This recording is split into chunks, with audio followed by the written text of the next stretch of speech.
merayap di permukaan vertikal. Bulu-bulu halus tersebut berfungsi sebagai lem yang mampu berjalan menahan tekanan gravitasi yang membuat cicak tidak terjatuh. Cicak banyak ditemukan merayap di dinding dan langit-langit rumah. Terkadang dia turun ke meja makan dan masuk ke wadah makanan.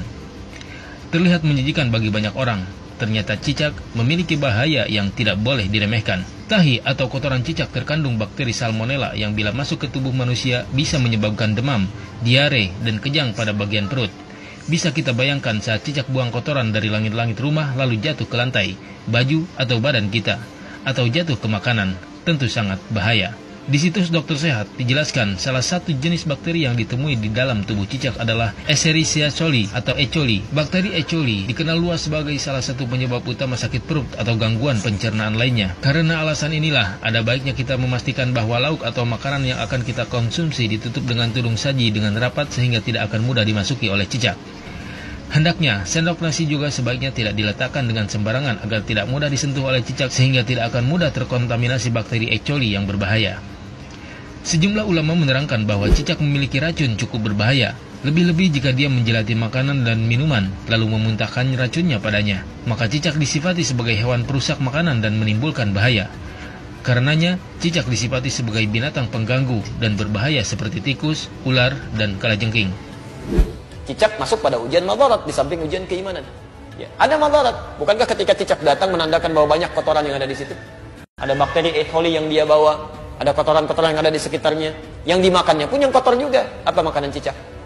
Nyamuk. Nyamuk. Jadi ini menandakan bahwa ketika cicak hadir itu dia diciptakan oleh Allah, bukan diciptakan untuk dibunuh, diciptakan untuk menandakan ada madarat di sekitaran itu dengan kotoran-kotoran. Makanya diciptakan oleh Allah untuk menunjukkan dia ada yang kotor, ada yang gak bagus, termasuk dirinya sendiri.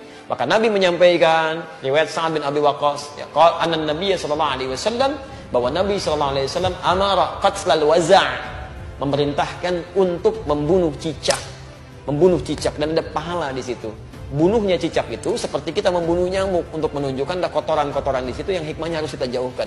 Memang diciptakan dia untuk menunjukkan itu dan harus dibunuh dia. Harus dibunuh. Ketika Anda bunuh itu bukan cuma ada pahala di situ, tapi menghilangkan keburukan-keburukan yang mungkin muncul. Termasuk di situ mengusir keadaan-keadaan jin, karena jin senang di tempat yang kotor. Makanya saya bisa katakan kalau ada cicak tuh beberapa tempat, itu jin biasanya ada juga di situ. Karena senang di tempat-tempat yang kotor, senang di tempat-tempat yang kotor. Jelas di sini? Dalam kitab Al-Mawsu'ah Al-Fiqhiyah, membunuh cicak dan sejenisnya termasuk disyariatkan dan disunahkan. Termasuk yang disyariatkan untuk dibunuh adalah ular. Begitu juga disunahkan membunuh cicak meskipun tidak menyakiti. Hal ini berdasarkan hadis yang diriwayatkan Sa'ad bin Abi Waqqas radhiyallahu anhu, bahwasanya Nabi Shallallahu alaihi wasallam memerintahkan untuk membunuh cicak. Beliau menyebut hewan ini dengan hewan kecil pengganggu. Alasan lainnya, dari sisi histori, karena nenek moyang cicak bersedia menjadi alat setan untuk menimpakan keburukan kepada Khalilullah Ibrahim alaihissalam, berusaha meniup api yang membakar Nabi Ibrahim agar terus menyala. Dari Ummu Syarih radhiyallahu anha, ia berkata, Rasulullah Shallallahu alaihi wasallam memerintahkan untuk membunuh cicak. Beliau bersabda, dahulu cicak ikut membantu meniup api untuk membakar Ibrahim alaihissalam. Hadis riwayat Al-Bukhari nomor 3359. Wasamma bi fuwaisiqa, dan Nabi menyebutnya dengan hewan fasik kecil. Hewan fasik kecil. Selain membawa kotoran, dia pernah juga meniup-niup api yang sedang membakar Nabi Ibrahim supaya semakin menyala. Ya, diharapkan menjadi dingin dan teduh, ini malah ditiup-tiup oleh hewan ini.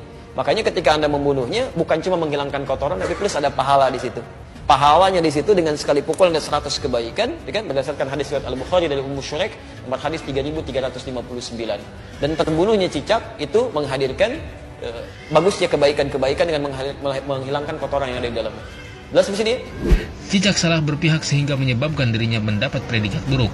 Ia membantu setan, masya Allah, untuk mencelakakan wali Allah. Tentunya di samping itu, cicak binatang pengganggu dan menyimpan bahaya bagi manusia. UAS sudah mengambil sikap dan keberpihakan dengan terbuka. Karena itu jangan sampai kita seperti cicak yang karena kesalahannya dalam berpihak ia dihukum oleh Allah Azza wa Jalla. Tulis Ustaz Fuaz Al-Hazimi di akun Facebooknya. Wallahu a'lam.